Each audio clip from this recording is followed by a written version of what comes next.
요즘 직장인 익명 커뮤니티 부동산 게시판을 들여다보면 30대 후반분들 글이 비슷해요. 영끌에서 사잔이 무섭고 전세 살잔이 더 무섭다. 이게 그냥 푸념이 아니에요. 이번 달에 발표된 통계를 보면 진짜로 양쪽이 다 무서운 시장이 됐거든요. 매매가는 4월, 5월에 다시 오르고 있고요. 전세는 6년 5달 만에 가장 빠르게 뛰었어요. 거기에 전세 사기 누적 피해자도 또 늘었습니다. 오늘은 이 양쪽 절벽이 데이터로 얼마나 진짠지, 그리고 이 사이에서 30대 후반이 어떻게 버텨야 하는지 같이 짚어볼게요. 먼저 이거부터 짚고 갈게요. 내가 30대 후반인데 아직 집이 없네 라는 죄책감, 이 통계로 보면은 전혀 비정상이 아니에요. 통계청이 지난해 11월에 발표한 2024년 주택 소유 통계를 보면은 서울에 사는 30대 무주택 가구가 52만 7,729 가구예요. 2015년에 통계를 만들기 시작한 이래로 가장 많은 숫자입니다. 서울 30대 주택 소유율은 25.8%예요. 다시 말해서 서울에 사는 30대 4명 중 3명은 무주택이라는 얘기예요. 전국으로 봐도 30대 소유율이 36%로 6년 연속 떨어지고 있고요. 그러니까 내가 못 산 게 아니라 다수가 못 사는 시장이다. 이걸 데이터로 일단 깔아두고 시작할게요.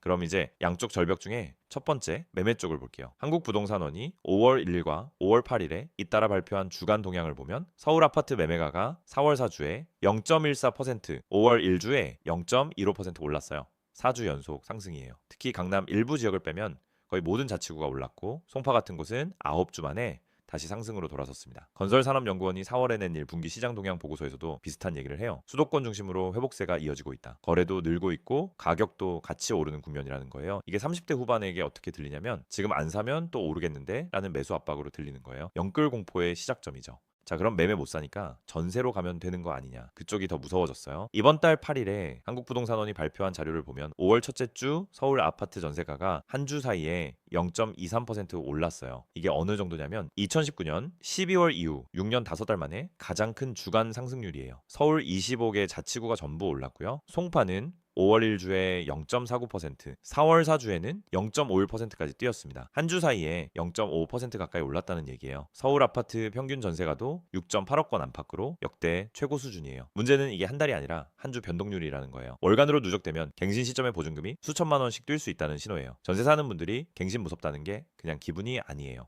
여기서 또 하나 무서운 데이터가 있어요. 금융감독원이 발표한 2026년 1월 말 기준 자료를 보면은 은행권 주택담보대출 연체율이 0.29%예요. 전월 0.27%에서 두 달째 오르고 있는 거예요. 0.29%가 작은 숫자처럼 보일 수 있는데 이게 은행 전체 평균이거든요. 그래서 30대만 따로 떼어내면 별도 공표는 안 되지만 보통 평균보다 더 높게 나오는 게 일반적이에요. 이 수치가 의미하는 게 뭐냐면 2020년에서 2022년 사이에 영끌에서 산 분들이 지금 5년차 금리 재산정 시점에 들어가고 있다는 거예요. 원리금 상환이 점점 빡빡해지고 있다는 신호고요. 그러니까 매매 가격은 다시 오르는데 영끌에서 산 사람들의 연체율은 동시에 오르고 있는 거예요. 사도 무섭고 안 사도 무서운 게 데이터로 같이 나타나고 있는 셈이죠. 그리고 전세 쪽에는 가격만이 문제가 아니에요. 더 무서운 게 있어요. 국토교통부 전세 사기 피해 지원위원회가 5월 6일에 발표한 자료를 보면 누적 피해자 결정이 38,503명이에요. 그중 30대, 그러니까 30세에서 40세 미만이 50.38%로 절반이 넘어요. 40세 미만 청년층까지 합치면 76.연기%. 그러니까 4명 중 3명이에요. 올해 4월 한 달 동안에도 신규로 850억 건이 가결됐어요. 사고가 멈춘 게 아니라 지금도 진행 중이라는 얘기예요. 이게 왜 30대에 집중되냐면 30대가 사회초년생 시기에 처음 큰 보증금으로 전세를 들어가는 연령대거든요. 시세 파악이 어려운 빌라, 오피스텔 비중도 높고요. 전세는 자유로운 선택지가 아니라 매번 가슴 졸이는 일이 돼버린 거예요. 자, 여기까지 데이터를 쭉 보면은 결론이 하나로 모여요. 서울 30대 4명 중 3명이 무주택이고 매매가는 4주째 오르고 전세는 6년 만에 가장 빠르게 뛰고 영끌 연체율은 2달째 상승하고 전세 사기는 30대가 절반이에요. 이 5개 데이터를 한 줄로 묶으면 이렇게 돼요. 30대 후반은 못 산 게 아니라 못 사게 된 시장이다. 이전에 자산 평균과 중간값 차이를 다뤘던 회차에서도 비슷한 얘기를 했었어요. 평균값이 우리를 속이고 사회적 클리셰가 죄책감을 만들어내는 구조요. 부동산도 똑같아요. 30대면 집 한 채는 있어야지 라는 클리셰는 통계청 데이터 앞에서는 그냥 클리셰일 뿐이에요. 다수가 무주택인 시장에서 무주택은 평범한 일상인 거예요. 죄책감을 잠시 내려놓고 이제 우리가 할 수 있는 걸 봐볼게요. 지금 전세에 살고 계신 분들이라면 적어도 이 4가지는 꼭 챙기시는 게 좋을 것 같아요. 첫째, 계약 직후에 전입신고와 확정일자를 무조건 같은 날 받으세요. 이게 대항력과 우선 변제권의 기본 조건이거든요. 하루만 늦어도 순위가 밀릴 수 있어요. 둘째, 허그 전세 보증금 반환 보증보험에 가입할 수 있는지 확인해 보세요. 보증료가 들긴 하지만 사고가 났을 때 보증금을 돌려받을 수 있는 거의 유일한 안전장치예요. 셋째, 임대인 국세지방세 체납 열람을 신청하세요. 2023년부터 임차인이 임대인 동의 없이도 열람할 수 있게 바뀌었어요. 체납이 있으면 보증금이 후순위로 밀릴 수 있거든요.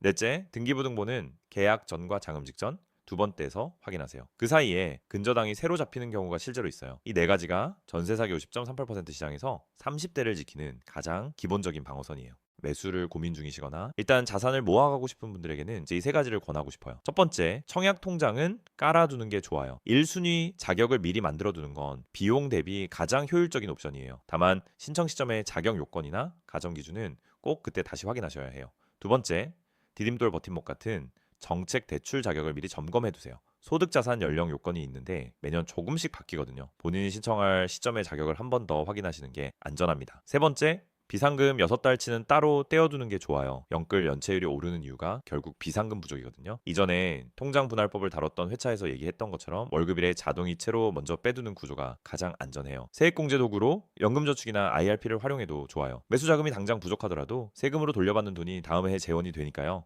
오늘 핵심을 정리하면은 이렇게 돼요. 30대 후반이 지금 양쪽 절벽인 건 사실이에요. 매매가도 오르고 전세도 6년 만에 가장 빠르게 뛰고 있고 연끌 후폭풍과 전세 사기까지 겹쳐 있어요. 그렇지만 서울 30대 4명 중 3명이 무주택이라는 데이터는 이게 개인의 실패가 아니라 시장의 구조라는 걸 보여줘요. 못 산 게 아니라 못 사게 된 거예요. 죄책감 대신 데이터로 결정하시는 게 좋아요. 전세 사신다면은 방어 절차 4가지부터, 매수 준비하신다면 청약정책, 대출 비상금 3가지부터요. 같은 처지의 동료로서 먼저 찾아보고 정리해드렸어요. 영상이 도움이 되셨다면 좋아요, 구독, 알림 설정까지 눌러주시면 정말 큰 힘이 됩니다. 다음 영상에서 또 찾아볼게요.